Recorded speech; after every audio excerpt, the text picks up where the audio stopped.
الحمد للہ رب العالمین والعاقبۃ للمتقین والصلاۃ والسلام علی اشرف الانبیاء والمرسلین، اما بعد۔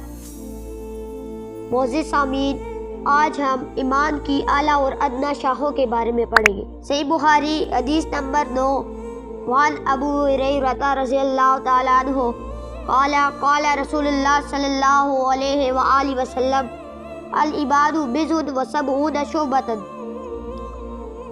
سیدنا ابو ہریرہ رضی اللہ تعالی عنہ سے مروی ہے کہ انہوں نے کہا، رسول اللہ صلی اللہ علیہ وآلہ وسلم نے فرمایا، ایمان کی شاخیں 70 سے زیادہ ہیں۔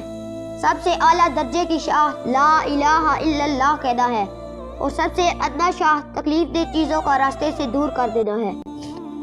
لہذا ہمیں اس حدیث مبارکہ سے یہ بات معلوم ہوتی ہے کہ ایمان کی اعلیٰ ترین شاخ لا الہ الا اللہ محمد رسول اللہ کہنا ہے، اور ادنیٰ ترین شاخ راستے سے تکلیف دہ چیزوں کو دور کر دینا ہے۔ اللہ تعالیٰ سے دعا ہے اللہ تعالیٰ میں اس پر عمل کرنے کی توفیق عطا فرمائے۔ سبحانک اللہم و بحمدک، اشہد ان لا الہ الا انت، استغفرک و اتوب۔